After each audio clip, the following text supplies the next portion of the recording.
Here's the thing. No one's talking about this. Putin met with the president for life in Beijing, the Chicoms. He gave him space. China's giving top cover to Russia, giving him a free hand to do what they want in the Ukraine with a lot of good reason. I think the Chinese love the fact that it distracts the West. No one's talking about the Wuhan flu anymore. That's no longer a topic on the table, mostly because, Orange Man Bad is not on the stage. That's probably why he's not, China all the time. So we don't hear it. The last time we saw a similar thing was Jimmy Carter. Yeah. And during 4 years, Jimmy Carter, the communists took over Nicaragua, Ethiopia, Angola, Mozambique. We threw the Shah of Iran under the bus and we gave away the Panama Canal, all in 4 years. How could one man have done so much harm in 4 years? Well, now we've seen a similar dynamic.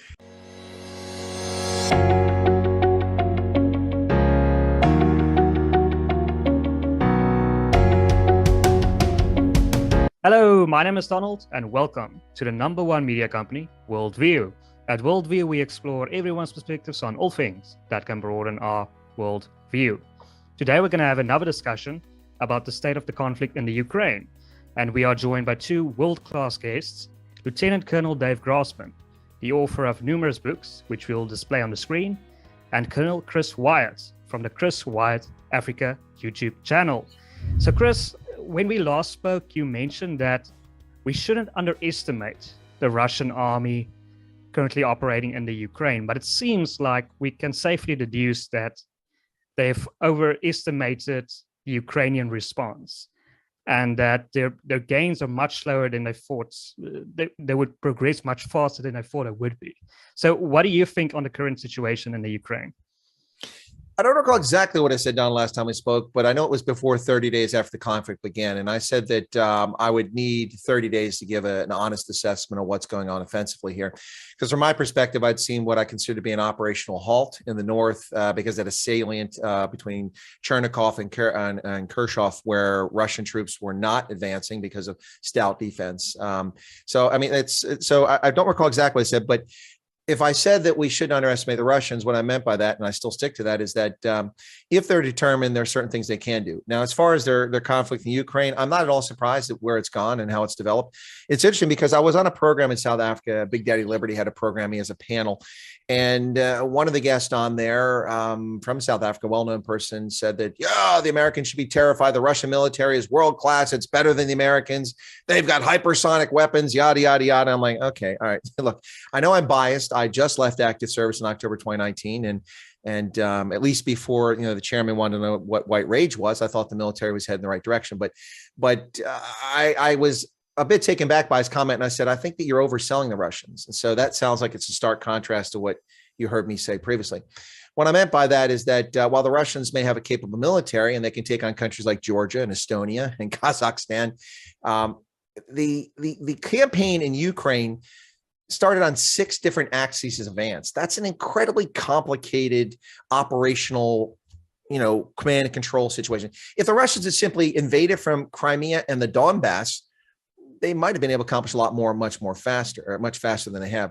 But this is an incredibly complicated command and control situation, now exacerbated by the fact that the Moskova, which is their command and control platform, essentially running the operation from the Black Sea, has been sunk. They've got real problems. And so, I still think we can't underestimate the Russians do have capability. But as I said to that guest on that program that day when I refuted his claims about the Russians should make America nervous, the Russian military is a conscript military by and large, and, they induce new conscripts in the military by gang raping in the barracks. That's not uncommon. That doesn't exactly build esprit de corps and teamwork. And if you have a military that's fashioned on that, you shouldn't be surprised to see them perform poorly in the face of determined resistance. The Jews did an amazing job fighting off the Nazis as Warsaw collapsed in 1944 against all odds, while the Soviets cynically sat outside and let them be wiped out. But they had no weapons. I mean, they were picking up weapons off of Germans who they blew up, with improvised explosive devices, and that's how they armed themselves. And they held the Nazis at bay, while the Soviets let the Germans just try to, and the point here is the determined resistance can make a huge impact. The Russians underestimated that. That's a fair statement. But their shortcomings and challenges, I think, have a lot less to do than what a lot of pontificators are saying, and a lot more to do with the practical realities of coordinating a complicated, sophisticated offensive operation. And when you spread your forces that wild and you don't get air dominance, which they don't have, you have these problems. That's a long-winded opening, but I hope that clarifies things a little bit, because I'm not sure that I said things exactly the way you characterize them. If I did, then I stand corrected. But anyway, I think that kind of clarifies where we're at. Does that make sense? Hello, everyone. If you're interested in advertising on WorldView, drop us an email at worldview.help@gmail.com. We will send you an advertisement guide, which will include the rates and the process involved. A typical shout out for your company or project will be between 45 and 60 seconds. By advertising on our platform, you'll be supporting a company that wants to improve the public narrative. Once again, send us an email at worldview.help@gmail.com, which you can also find in the description below. Now, back to the interview. Yeah, no, definitely. And yeah, I understood you correctly. I think that's, we should, yeah, like you said, we should take 30 days before we really assess the situation. But yeah, Dave, what's your opinion on the state and the conflict in the Ukraine? Well, one of the areas I can talk about is the idea of having sociopaths at the highest levels. Well, which capital do you want to talk about, Dave? Well, in our industrial system and in our military system, some good people rise to the top. A lot of high-functioning sociopaths rise to the top, but some good people have got the capacity to rise to the top. In an environment like Russia, where you only advance by stabbing people in the back, what kind of person is willing to gang rape? At the lowest level, the introduction to the barracks is a gang rape the new guy, and that's a sociopathic dynamic coming down from above and just raining down below. When you're in an environment where the only way you can get ahead is by stabbing somebody else in the back, what kind of people rise to the top in that environment? And so we should not be surprised by the atrocities that we saw. It's almost impossible for an environment like that to exist without atrocities. It's decentralized authority when it comes to atrocity and abomination. And from that perspective, it was doomed from the beginning as far as the public relationship side of the equation goes. They also, again, when you've got that totalitarian, rigid sociopaths all the way down, they're going to be pointing the finger in every direction. They're going to be scrambling. They're going to be lying to obviously, I think Putin was badly misinformed by a variety of different people as to how things were going to turn out, as how they're going to be expected. And so we really couldn't have expected any different from the perspective of the moral performance on the ground all the way down. It's hard for us to wrap our mind around the fundamental advantage that we have coming from a republic, a true republic, in which there is some capacity for decent people to rise to the top, and a totalitarian government in which really the only people who get to the top are those who get there by stabbing other people in the back. Sorry, the gang rape story, is this a real thing? I thought you were joking. Is this a real? No. I'm not joking. It's a true story. I mean, this is common in the Russian military. It was also happened in the Soviet military too, but it's becoming more common in the Russian military. Yeah, it does happen. Absolutely happens. Dave, I'm sure you've seen a recorded instance of it. Yep. Well, a part of the thing is take Afghanistan. The Russians spent 10 years in Afghanistan.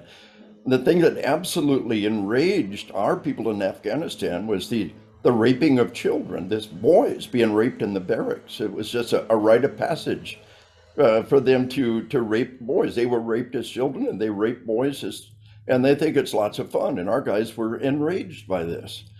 And so the Russian government is in their military is not far removed from that norm.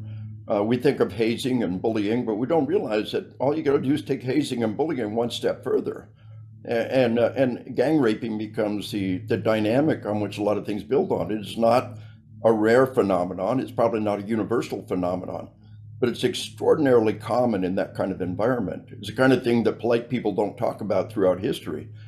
But again, we encountered it over and over again in Afghanistan. It's just a part of their culture.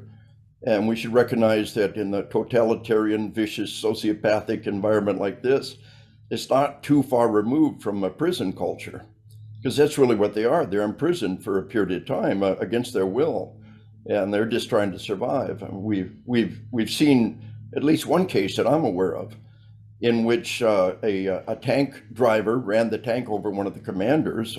Just his friends were dying, things were going bad. In Vietnam, we talk about fragging of our officers, about the soldiers killing the officers. It was fairly rare, but it did happen. In this kind of environment, it's much more common. And then one of the most tragic things that we've heard about are all of these oligarchs had been murdered along with their family around the world. We've got the oligarch that's murdered. I mean, he's found hung, and his wife and child has been stabbed to death, or his wife and two children stabbed to death. And there's like one guy called it the Epstein syndrome, in which we suddenly see these people killing themselves along with their families. That's a message from on high. That's this totalitarian government that says, if you don't cooperate with us, these oligarchs who think they're free, we will murder you and your spouse and your children. And this really is representative of their way of life from the top all the way down to the bottom. And it's very difficult to accomplish much with this kind of force in a modern world in which everything you do is caught on camera and reported to the world. And you percolate that up to the highest levels. I mean, the history in Russia is not a sound one. I mean, we look at a history of czars and empire and of autocratic rulers throughout Russian history and the Soviet history. And telling the emperor is wearing no clothes is not a recipe for promotion or success. I mean, just look at the Red Army in the 1930s. They executed over 60,000 officers in the rank of colonel and above. That's insane when you think about it. And it's no wonder when they invaded Finland, and not the brightest time to do it, the end of November, but they invaded Finland in 1939. The Finns handed their hat to them and held off as long as they could while the world did virtually nothing to help the Finns. So a lot of that had to do with the fact that there was no capable leadership at brigade, division, and corps level, and then it was just a mess. So it's not surprising. And in the context of today, this is important because this repression at the most basic level in towns and villages, in infantry units across the military and government, that percolates up. And honestly, Dave sort of alluded to this a short while ago. Who was telling Putin this was a good idea? Okay. I mean, that's the question of the day. I mean, listen, if I was put in a corner and told that I'm in charge of the Russian army, you have no choice but to invade Ukraine, I would have done this a whole lot differently. I would have focused on the Donbass and coming up in Crimea and cutting off Mariupol and Melitopol. Now, that's the first priority. None of this nonsense about invading on 6 different fronts and this propaganda war, because it didn't really make the difference. So you have to wonder what sort of advice Putin was given. And he actually believed the nonsense that he could pull this off in short order, because the Ukrainians are not going to capitulate. That's pretty obvious. They seem determined to win, but can they win? That's another question. But the bottom line here right now is that what did he want to achieve? And there's a lot of supposition on that, and I can offer some suggestions, which I've done previously, and I think Dave probably can too. And we might be right, and we might be wrong. We're not inside of Putin's head. But then his advisors probably don't know what he really wants, because that's here. And intent is the hardest thing to ascertain in intelligence. Trust me, as a 30-year plus intelligence officer, I can tell you that we can come up with all kinds of indicators and we can predict what someone's going to do. But if they don't tell you, they could always have an ulterior motive. So I think that this oppressive society really plays out at the highest levels, and we see it here in what I would term is a foolish decision to invade. That's interesting. So before we get back to the Ukraine, you're basically saying that Joseph Stalin's decision way back, like 60, 70 years ago, of executing all his officers had ripple effects to this day. I mean, they're still struggling to overcome that leadership deficiency. Well, it's actually the other way around. Yeah, no, I wouldn't say, just hang on real quick, Dave. Sorry. I wouldn't say that led to today's poor leadership, or that there's poor leadership. I'm just saying that there's been a history of authoritarian rule, and it's been in the military and the misuse of the military. I mean, look, I don't care if I look at today's Army, Air Force, Navy, Coast Guard, Marines, I'm sure I could find incompetent colonels and generals. There's a few out there, but you don't wipe out 60,000 officers. I mean, nobody has 60,000 incompetent. Not even North Korea has 60,000 incompetent leaders. They were killed because they were a potential threat, rising up because they had leadership potential against Stalin and against the secret police and such. That's there's no direct tie. The tie here, or the link, was authoritarianism. That's what I was trying to get at. It's a long history of it. I'm sorry, Dave, go ahead. That was good. And the only time the Russian army has ever done well is partway through World War II. When Hitler began to attack, the Russians collapsed. They were incompetent. They had great success. And it wasn't until they purged their armed forces and focused on raw gut survival that all of the other stuff went to the side. And for a very, very short window, you saw the Soviet army functioning at a high level. And it was a desperate dynamic that was focused only on survival. That was the exception for the Russian army throughout history. This one rare period when they got rid of all the dead wood, they started from the ground up. I heard a great historian talk one time about in Iran. When Iran got rid of all the generals and brought the colonels in to take charge, there was some capacity for them to make change and to make difference. And a kind of similar thing could be said for Russia in World War II. The cleansing of the leadership was in part a process to get rid of the dangerous people, but was also a part of getting rid of the dead wood who had absolutely failed and rising up individuals who showed any promise on the battlefield.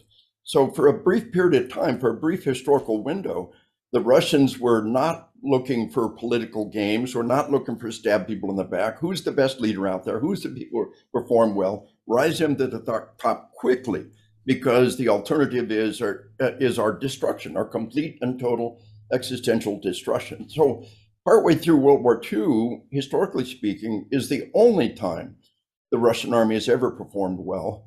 And again, it's very hard for totalitarian armies to perform well in this kind of environment. And of course, we can look at great exceptions, Nazi Germany, Imperial Japan, but they had other things going for them too at the time. They had a population that strongly supported them. When you've got an army that's based only on conscripts, and you've got this totalitarian weakness, at least from that moral and political perspective, you should have been able to predict this coming. You know, and Dave, if I could add to that very quickly, I know Donald's got a question, but without the host, we can continue. But if you indulge me, Donald, I think it's an important point. Sure. Dave has just hit on a very important note here. Russians may think of themselves a proud military tradition and great success, and there are great Russian victories, but the number of Russian defeats and obliteration, and if you look at this objectively throughout history, you'll see that they've always felt besieged and under assault. From the time that the modern Russian state, which actually began in Kiev and Rus. The Vikings started this what became an empire later on, started there, and then they moved their capital a few centuries later, after they were no longer really Vikings anymore, up to Moscow to be further inland. But they've always been under assault, whether it's the Golden Horde, the Mongols, the Tatars, Lithuania, Poland defeating them, Charles XII from Sweden invading and basically having Russia at his own disposal until the Battle of Poltava, in which he was finally defeated because he foolishly took a tiny army against a massively larger army and got wiped out. The list is endless. I mean, the Germans, who were struggling on two fronts in the First World War, after the Russian Revolution wiped out the Bolsheviks, they sued for peace at Brest-Litovsk. The list, the Finns defeated the Russians at the end of the First World War when they tried to invade Finland. The list of their failures is epic. I mean, the Teutonic Knights prevented Russians from ever getting into the Baltics for 7 centuries. There were Teutonic Knights there. That ought to speak volumes about how successful Russian military prowess has been historically. The Afghans handed them a lesson learned. The Georgians had defeated them in Georgia in modern history. So, they like to talk about great history and great performances, but it's a history of top-down, total control, and one of far from illustrious military victories. The Second World War was an anomaly because we gave them billions of dollars of Lend-Lease. They were flying American planes, American tanks until they could start building their T-34s and the Urals, and American ammunition, all of this stuff. And Lend-Lease, Roosevelt never got a penny back. It wasn't Lend-Lease. It was give, grant. And if it wasn't for our intervention, then they never would have survived the Second World War. Also, the other thing is the Japanese, concluding a deal so they could attack the Americans. If the Japanese had attacked the Soviets from the East, there would be no Soviet Union, and the entire history of the 20th century would have been different. But go ahead. But wouldn't they say one of their great successes would be against the Ottoman Empire? Or is that also just the Ottoman Empire being useless? If that's a strong word. In what context, though? I mean, Turkey is never part of Russia. European Turkey, it was never part of Russia. There was a great power game. Look, they got defeated in the Crimean conflict too, did they not? By an expeditionary force of Brits and French, if I'm not mistaken. But they, how did they defeat the Ottomans? I mean, that's the question I'm asking. I'm not really impressed by their action against the Ottomans. The Ottoman, the sick man of Europe. The Ottoman Empire was piecemeal torn apart for 4 centuries until it finally collapsed. And Kemal Ataturk came out of that and turned into a secular state, which now has become an Islamo-fascist state under the current President Erdogan, who's not legitimate and it's fake coup. But okay, we won't delve into that. And another angle on that too is I set up on a hilltop one time for a week with a Marine colonel. I was a young captain, and a Marine colonel who had just spent 2 years in Lebanon. And when things were really hot in Lebanon, when things were happening, he was there.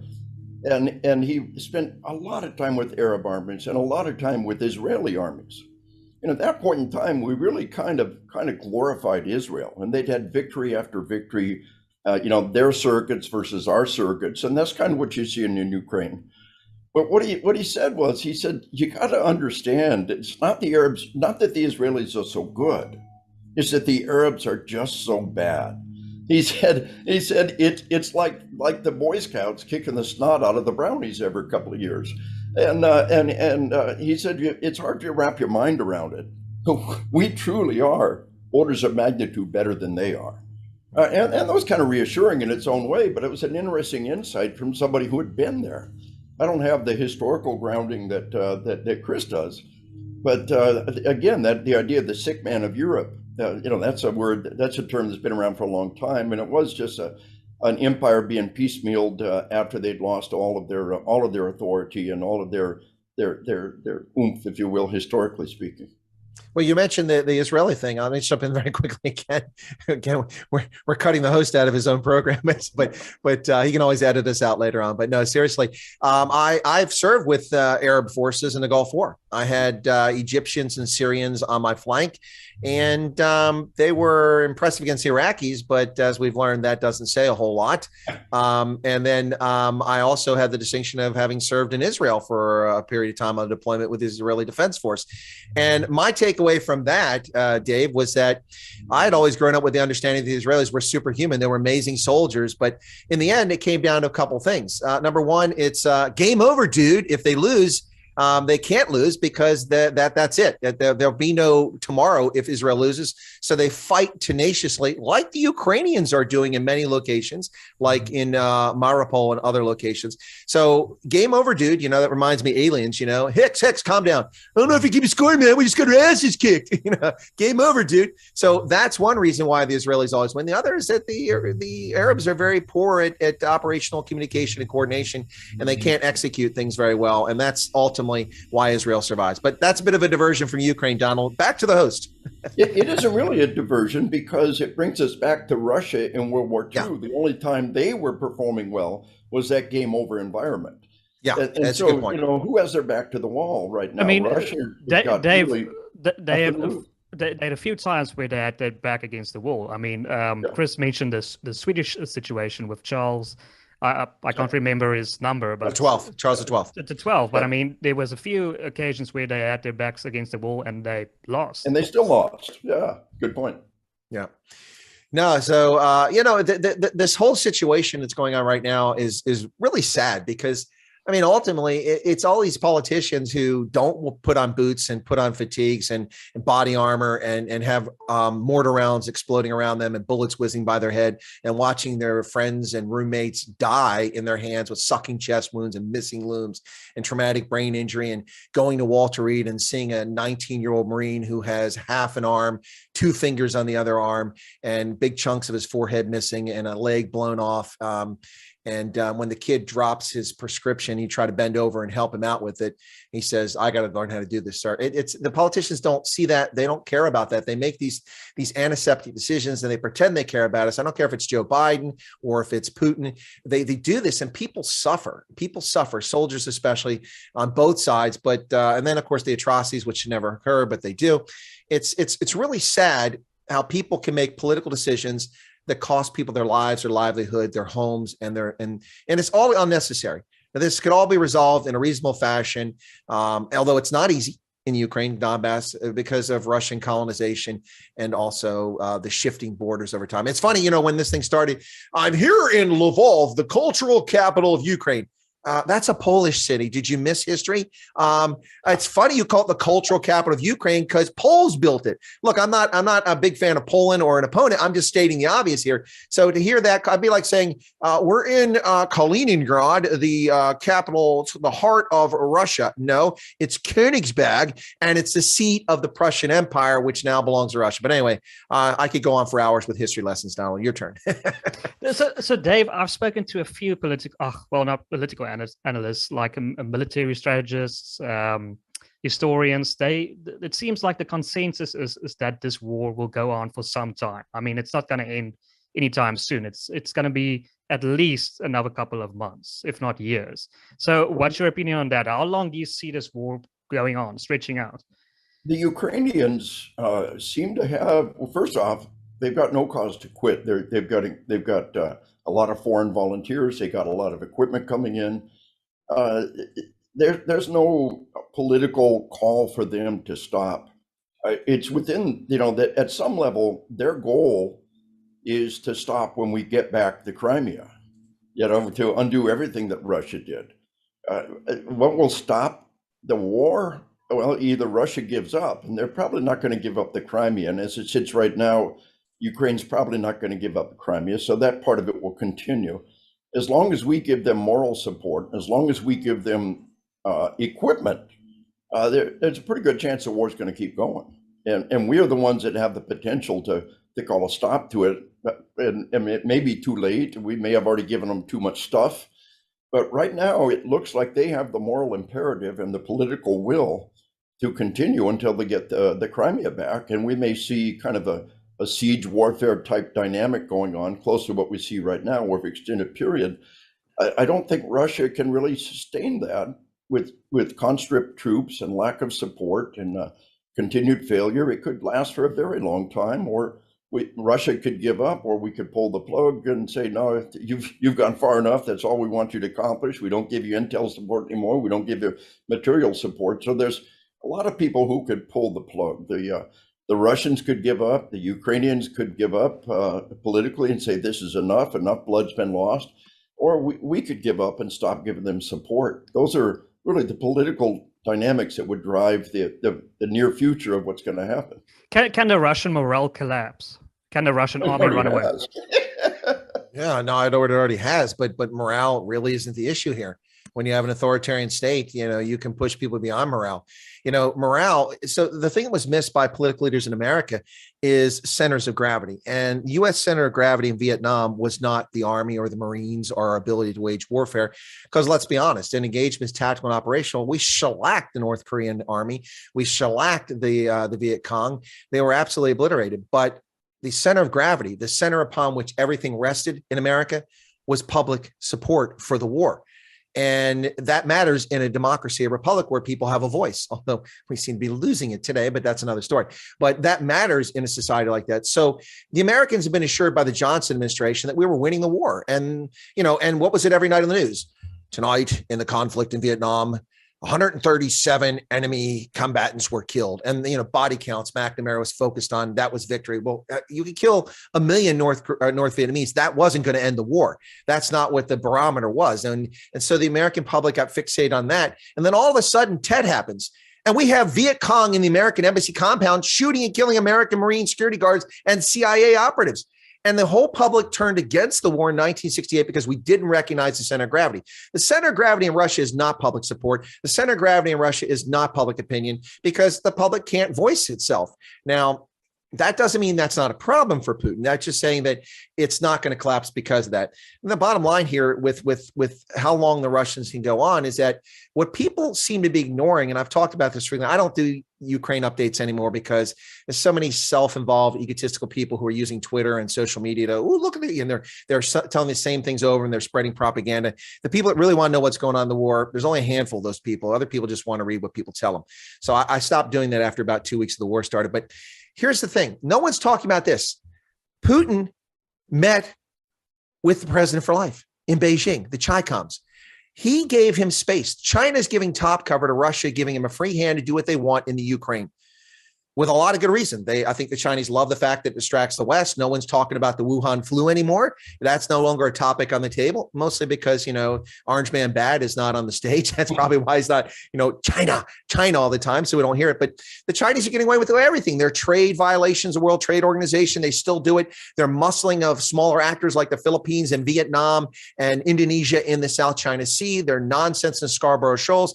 All of this stuff, their menacing of Japan and South Korea still continues unabated. Their unwavering support for the North Korean regime, all of that continues. And they got a free hand, and they're doing other things now that they're getting away with, which no one's paying attention to. This has been a brilliant situation for the Chi-Coms. It's helped them immensely. So they opened deals with Russia to buy metals and to buy resources. So all these sanctions and bans on Russia, it's going to bring Russia to their knees. No, it's not. No, it's not. The ruble's actually recovered after the hysteria. It's trading early on. The ruble's back up to almost pre-conflict levels. The bottom line is that this virtue signaling by the leaders in the West is not bringing Russia to its knees. This war could go on for a long time.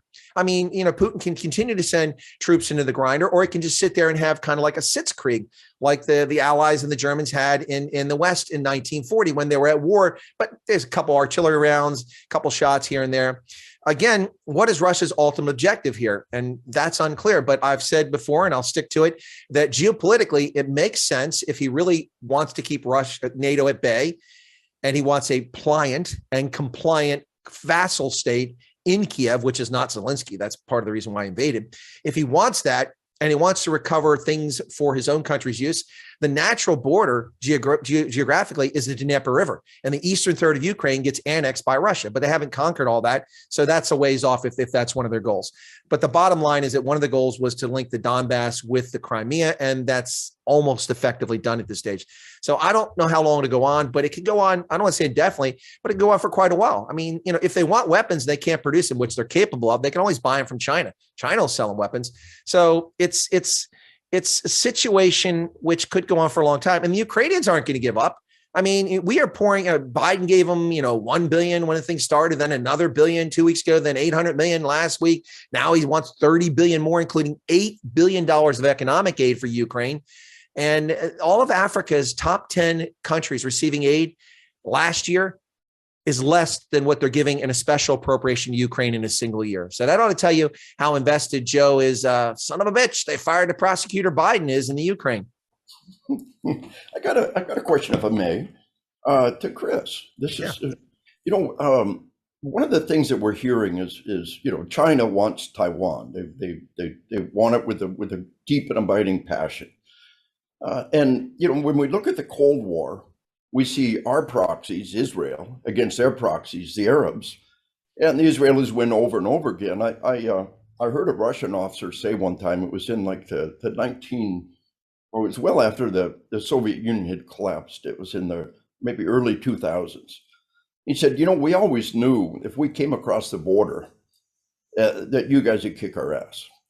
And they had this belief. And of course, the proxy war was kind of driving that. To what degree is China looking at this and saying, we've got basically your Soviet bloc weapons, which to a certain degree represents them. We got Soviet bloc tactics, which to a certain degree represents them. We've got conscripted troops against modern weapons. So to what degree are they looking at Taiwan and saying, wow, this could happen to us if we're going to Taiwan, that the economic sanctions are there, the probability of success may be less than we expected it to be. Is that influence in China from this perspective, or are those looking that way missing something? Well, it's not overblown. Having dealt with the Chinese all over Africa and other places, and as a historian following what's happened there over the years, the Kuomintang under Chiang Kai-shek decamping to Formosa, which became Taiwan when the Chi-Coms actually won. After they came out of their long march and they won the conflict on mainland China, mostly because Chiang Kai-shek and his army suffered the brunt of the conflict. The Chi-Coms were kept out of it. The Japanese barely attacked them. So that's one reason why the Chinese nationalists lost. But it is not an understatement to say that the Chinese Communist Party is demonically possessed with retaking Formosa, Taiwan. They are, absolutely. It overrides all their foreign policy decisions.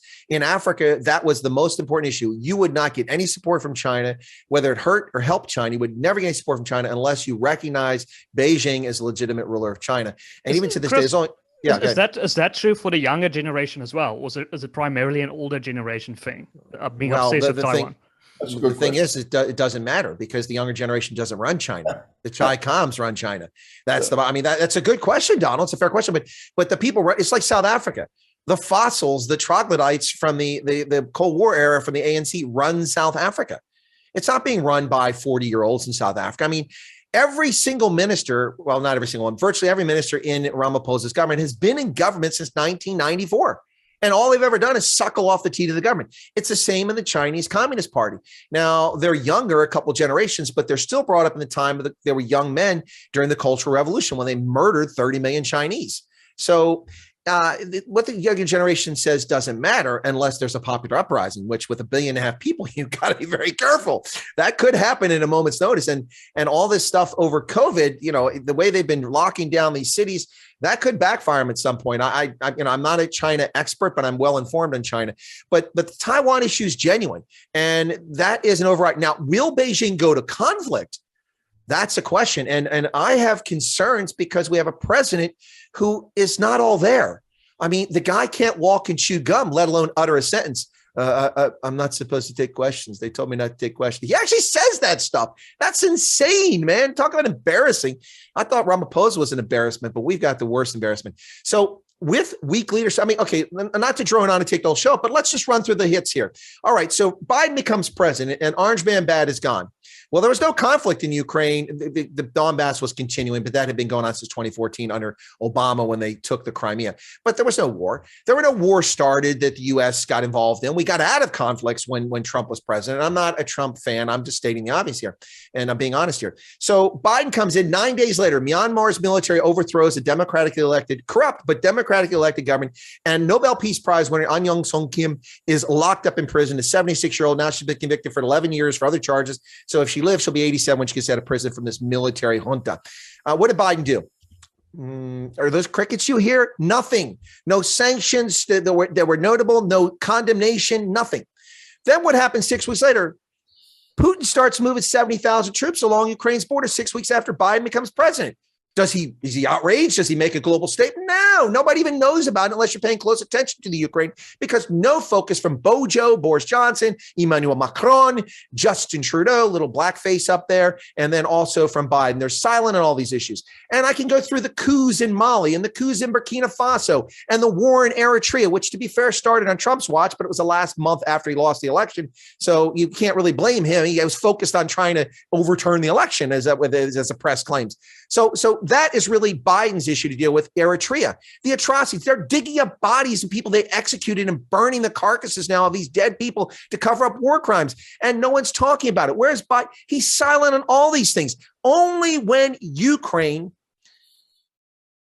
becomes an issue. And when did that happen? When Biden's popularity dropped to 36% in polls. And suddenly Ukraine is an issue in November of 2021. Now, I hate to be cynical, but just look at the pins on the board and start connecting the dots here. The point is that this guy is absent at the wheel. And I didn't even talk about the debacle in Afghanistan. Oh, America doesn't want to continue. We weren't at war. The war in Afghanistan ended 15 months prior. The last U.S. combat casualty was 15 months prior, before the Manchurian cadaver started lying and saying we were leaving. We have to leave. And we didn't leave. We just abandoned Afghanistan. So this guy is culpable in all this stuff, and now it's turned to an anti-Biden rant, which wasn't my intent. It was about China, about Taiwan. The point is that all of that I say because I have genuine concerns that China may move. They've already violated Taiwan's airspace almost daily for the past 6 months. Now Biden has said, we'll defend Taiwan. Really? With what? One carrier? Give me a freaking break. It's time for the 7th Fleet, or whatever fleet's in the Pacific, 6th Fleet, I think it's the 7th Fleet, to be trolling the South China Seas and going to Subic Bay and coming back out and showing a presence all the time, as the Chinese are showing a presence, and we are asleep at the wheel under this regime. Ditto. Complete agreement. Complete agreement. I just think the only piece of the equation I would add is that they've got to be thinking, they've seen our proxies versus their proxies in Ukraine.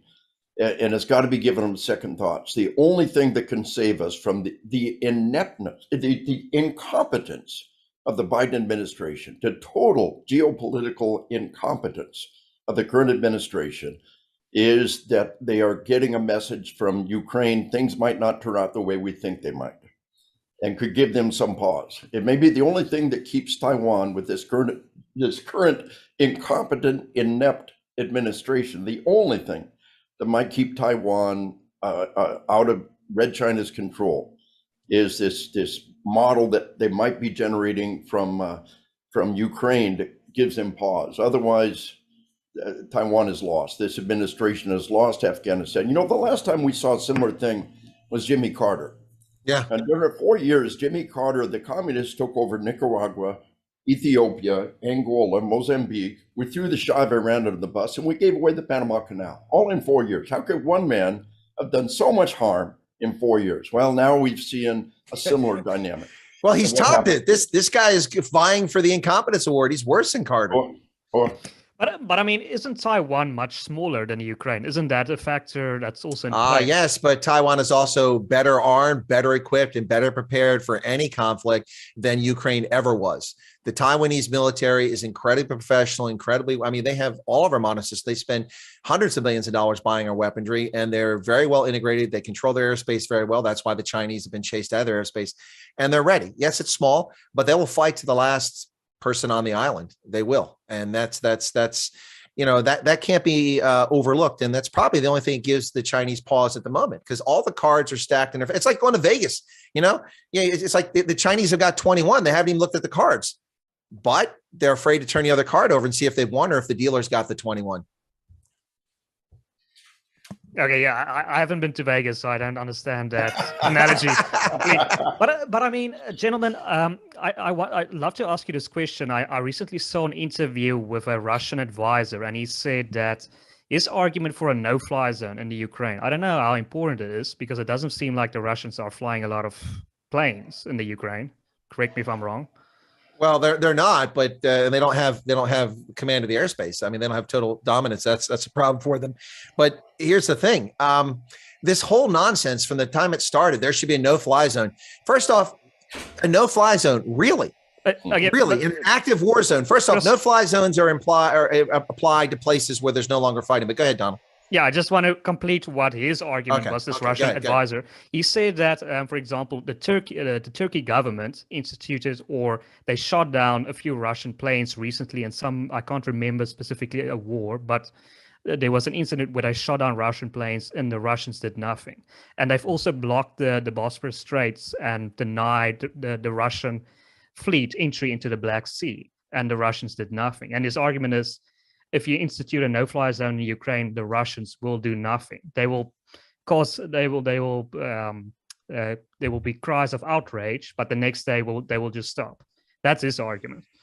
So, okay, why you want to take that chance? The Russians are going to do nothing. A country armed with tactical and strategic nuclear weapons. I don't know that I want to take that chance. I mean, Joe Biden all but tried to cause this war with his rhetoric, and his no effort to tamp this thing down. And the fact that, other than the $2.6 billion, which was already in the budget when he became president, for the Ukraine Security Assistance Initiative that we followed through on under the Trump administration, but he wants to take credit for now. Other than that, he did nothing for them until after they were invaded. No new weapons, no effort. So this guy has no credibility.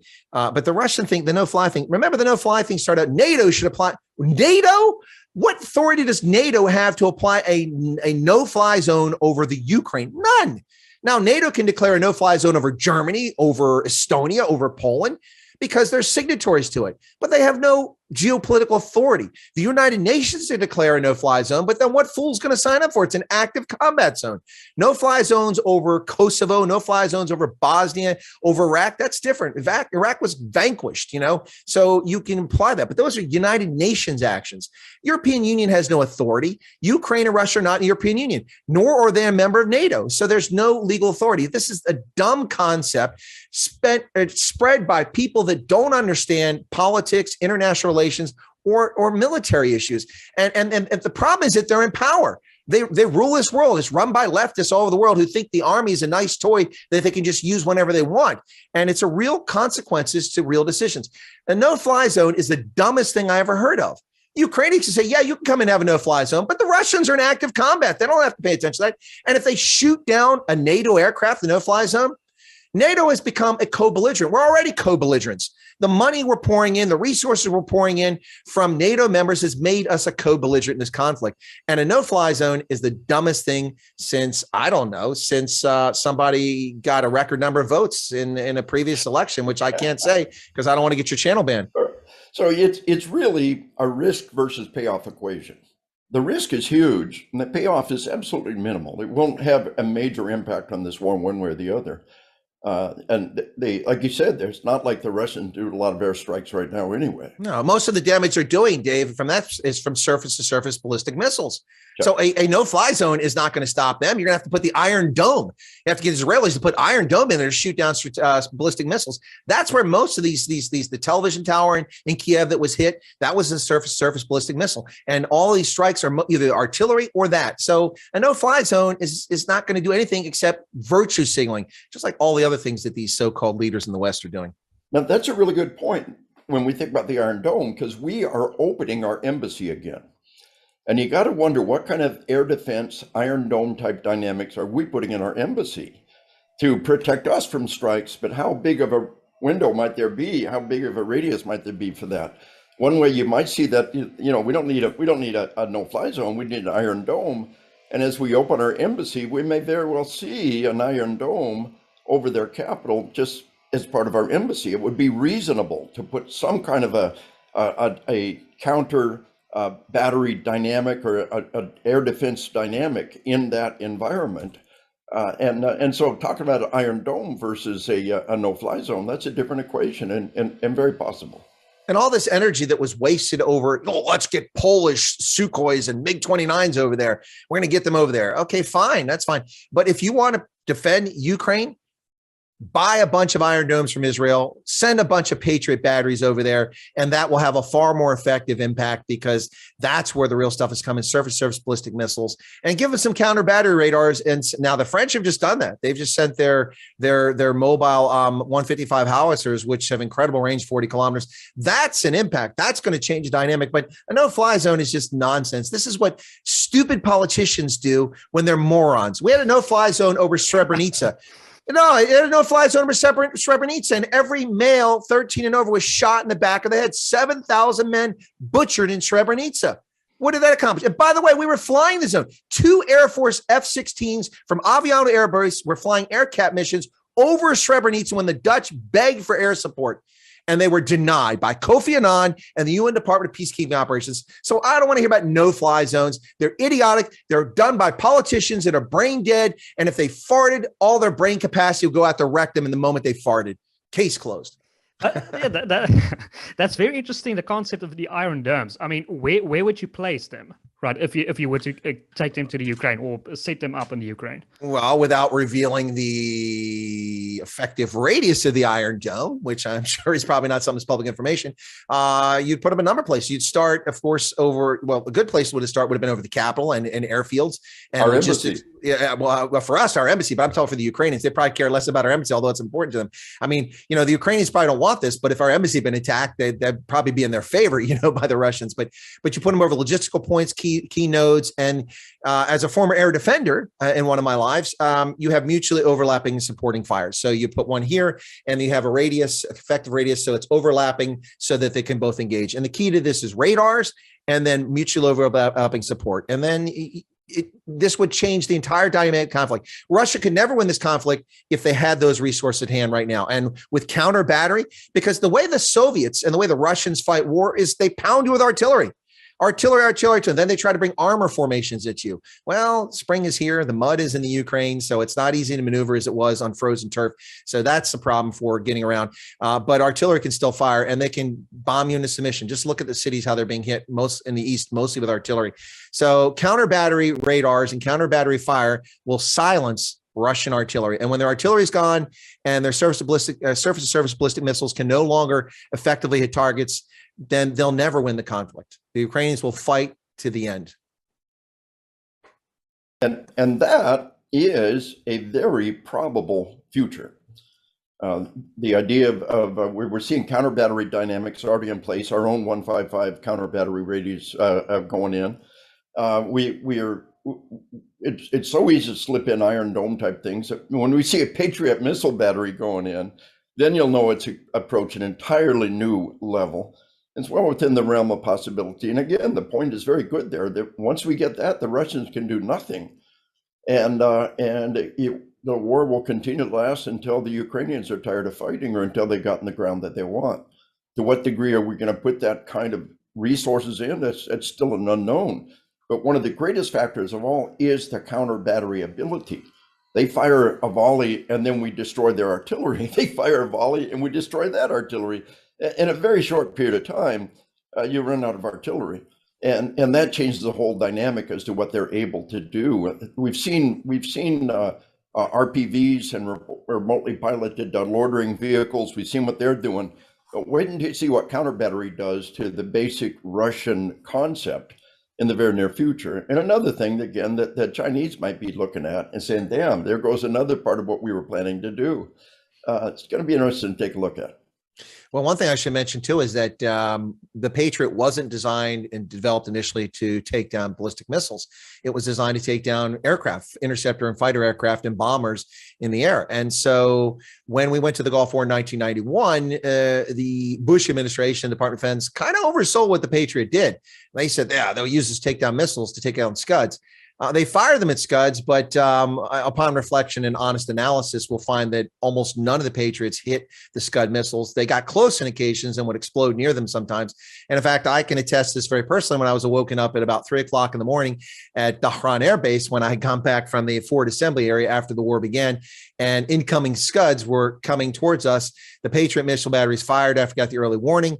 I walked out in the morning and the Scud was about 100 yards, not even from where I was sleeping that night, unexploded. The tail fin had been knocked off by the Patriot explosion, but the bomb had not exploded. So, but that was 1991. Patriot today, very effective at counter. They took that lesson and they started working on the technology to make it effective. And it's a very effective system. The two best systems in the world for that are the Iron Dome, which maybe even better than the Patriot, and then the Patriot. So yeah, that will change the world. Yeah. 30 years of progress. They haven't sat still. Those systems are on a daily basis. They rework the programming consistently. The software is always advancing. Have a capacity for doing a better and better job that could transform war, and again, possibly send another message to China, and certainly send a message to Russia that there's just not much you can do. You've been castrated. You're impotent in almost every direction. Then what happens to Putin? And of course, there's a whole lot of people that would like to see the Russians just burn up all the resources. They've lost vast numbers of armored vehicles, a large proportion, maybe over half of what they have. And we'd like to see that continue. And again, at some level, we'd like to see that message being sent to China. So that next evolutionary step of Patriots and the Iron Dome coming in, it may begin by putting it on the grounds of our embassy, supposedly to protect ourselves, but the coverage of that is, of course, vastly greater. But I mean, I'm sorry, John, if I could just throw one thing is very important here. We should let the Russians and Chinese know that the software in the Patriot is not designed by Microsoft. Anyway, go ahead. But I mean, to place an Iron Dome, for example, in Taiwan would be very easy because it's so small. To encapsulate the entire country with, or perhaps I shouldn't say country, I don't know how far I can push that. But it depends if the Chi-Coms are listening or not. Yeah. But I mean, you can easily encapsulate it with Iron Domes. Donald, I mean, Ukraine. Your statement is a valid one, but that begs a question. Do you know what the current air defense envelope is for Taiwan? I'm not trying to put you in the spot. People don't know. So they may or may not have resources like that already. And of course, are the Chinese developing resources to counter that? Yeah, vast resources. So it's always a constant technological game. Who's going to pull the front on that? Yep, spy, counter spy. Yep. Gentlemen, I want to ask you one last question. I see our time is running out.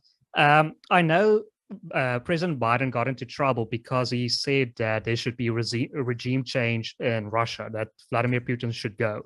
But I mean, he has also said that Vladimir Putin, which he didn't get into trouble for, is a war criminal. Isn't that those two things essentially the same thing? I mean, if you're calling someone a leader a war criminal, you're essentially saying you should go. So, well, if you look at it from that standpoint, I suppose. But as far as calling him a war criminal, you can call people whatever you want, unless you've held a trial, you're not really convicted. You know, that really kind of shoots in the concept, the whole Western jurisprudence of innocent until proven guilty, although it's pretty easy to prove him guilty. But as far as he should go in regime change, yeah, big mistake. I mean, if that had been a Republican president, the howls would still be going on. Oh my God, regime change. These evil Republicans, look what they're doing. It just never ends. Joe Biden says like, oh, okay, well, you know, he shouldn't have said that, you know, and then Slate magazine will cover up for him and saying this was a deeply thought position by Joe Biden. His 5 decades of government service have brought him to this point. Of course, we know Joe Biden is a famous diplomat. Once upon a time, he traveled to Soweto, where he visited Nelson Mandela on Robben Island. Yeah. Okay. So yeah. Anyway, but the point is that Biden, he doesn't have a mouth large enough to accommodate both of his feet. Although I think he does at times. He gets one foot in his mouth, but I don't know if he can get both feet in. The point is that not very helpful if you want the conflict to end. That's it. Just call Russia evil, back them in a corner, force them never to give up, because, you know, Putin may not have a public he has to respond to, but he ultimately has somebody to respond to. And so people don't pull the knives out and stab in the back like they did to Caesar at some point, which could be a possibility for him. So he needs to consider that. And you keep pushing him in the corner, he's not going to back down. That's, you know, the whole thing with this extradition of war criminals and the International Criminal Court. And this all got screwed up when the Brits arrested, or the Spanish arrested Augustino Pinochet. No heads of state could be tried for their actions. And then they broke that rule. They arrested Augustino Pinochet and tried to try him for war crimes and crimes against humanity. And that kind of upset the whole apple cart. By the way, people like the International Criminal Court. First off, the International Criminal Court is not the right body to go to Ukraine and investigate war crimes. They prosecute cases for countries that are signatories to the Rome Statute of 1997 and nobody else. Russia is not a signatory. Ukraine is not a signatory of the ICC. So this is a moot point. Biden can call Putin whatever he wants. At the end of the day, he's simply preventing the war from coming to an end by acting like a total ass and raising level. He should be a diplomatic president and say, listen, this conflict needs to end. Let's get these people to the table instead of this rhetoric. All that's doing is prolonging the war. It is counter to all of our normal dynamics to say we want to take out this leader.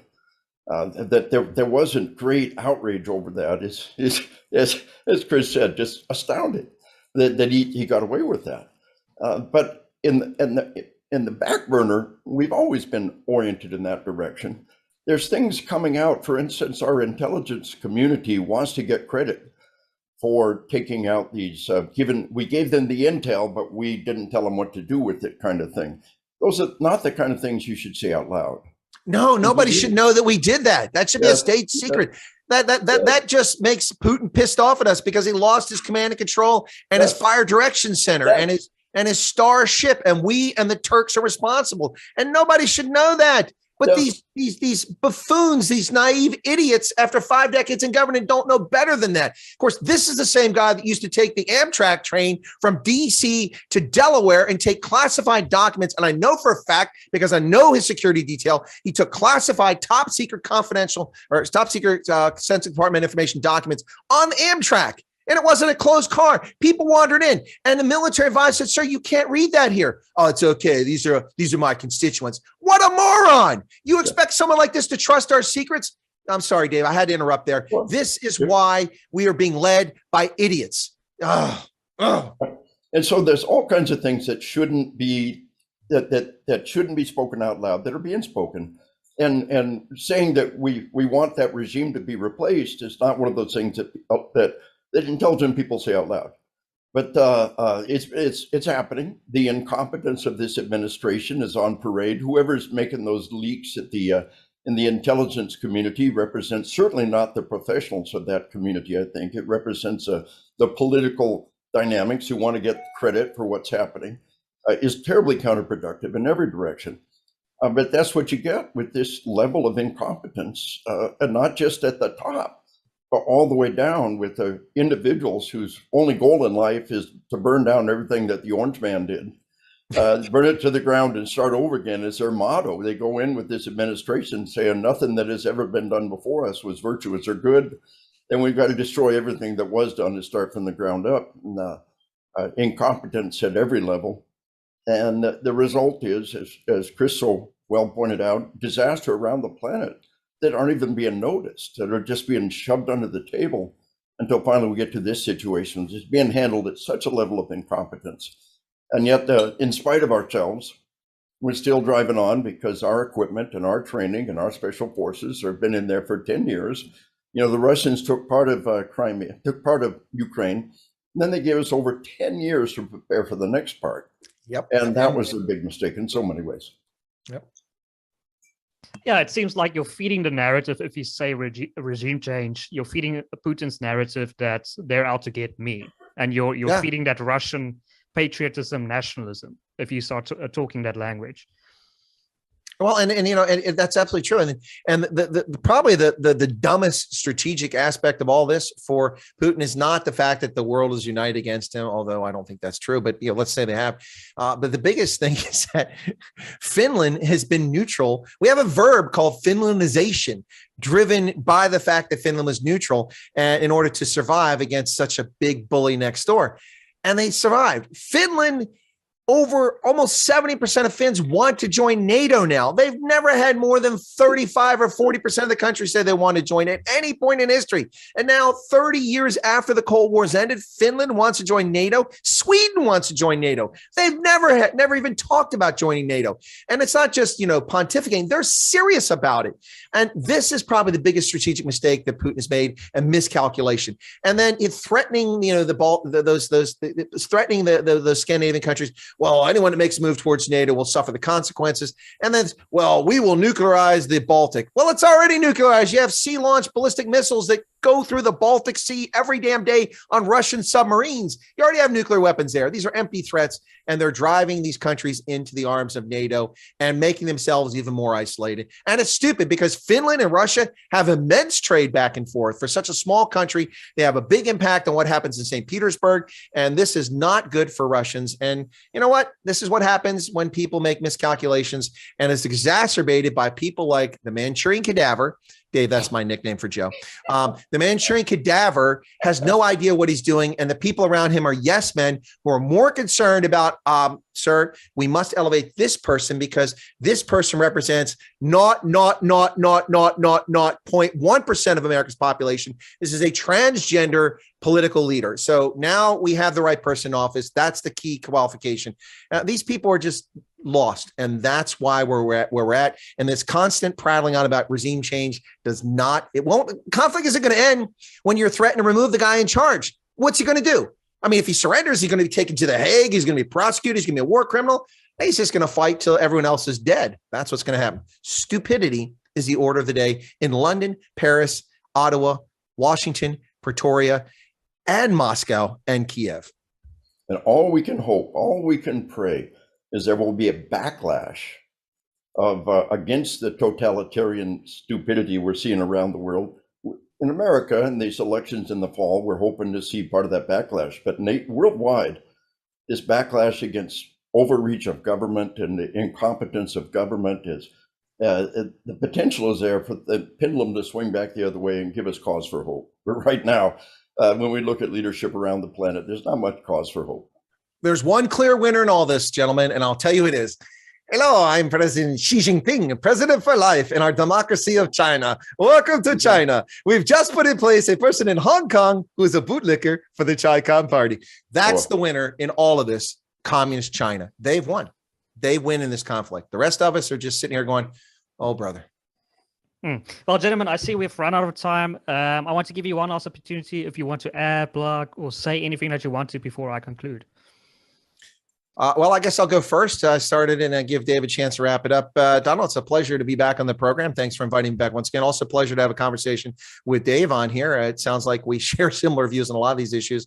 And people who are listening to this broadcast can agree with us. They can disagree with us. They can think this is hyperbole or we're just propagandists. That's your prerogative. But what I will tell you is everything that I've shared with you is demonstrably provable, and you're welcome to do your own research. And I encourage you people to be critical thinkers, because what the world lacks today is critical thinking. And we see it each and every day. I saw it in my interview with the Ukrainian ambassador earlier when an American jumped on, Viva Ukraine, Ukraine, Ukraine, Ukraine. Yeah, Ukraine's also guilty of a lot of propaganda and misleading stuff. So let's not get carried away here. Let's not our emotions control our thoughts and our actions. Think critically. That doesn't mean be critical. Think critically. And that's what I leave people with. Challenge yourself to listen to what others say, listen to what others or read what others write, and then evaluate for yourself based on your common sense and your understanding of life. Otherwise, you're just part of the Twitter crowd, and be careful out there.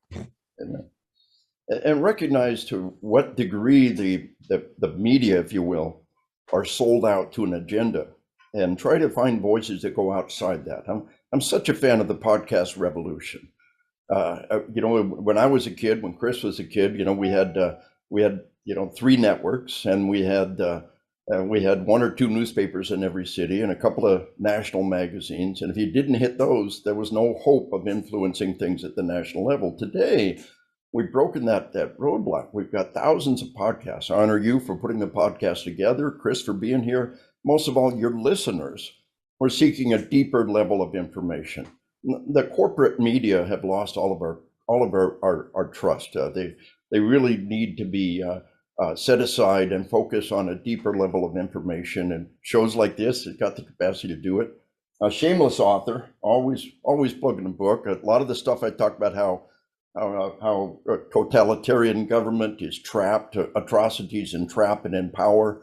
My book on killing, it's translated 7 languages, 500,000 copies sold worldwide. We got a bunch of other books too, but this one would home in on what we're talking about. Google scholars have been cited over 3,200 times in scholarly works.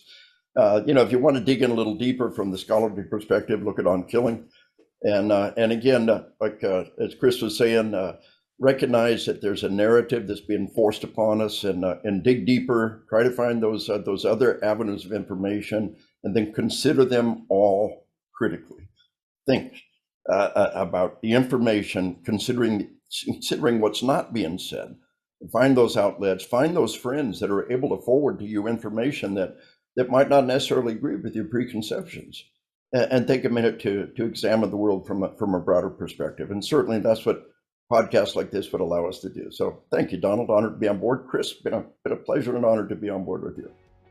Yeah, thank you, gentlemen. Thank you so much for your time, and I definitely recommend anyone to read Dave's book on killing. It's such a fascinating book. And I'm sure our audience enjoyed this content just as I enjoyed listening to it. So I would definitely show your appreciation by liking this video, sharing this widely as possible, subscribing to our channel. My name is Donald, and you've been watching WorldView.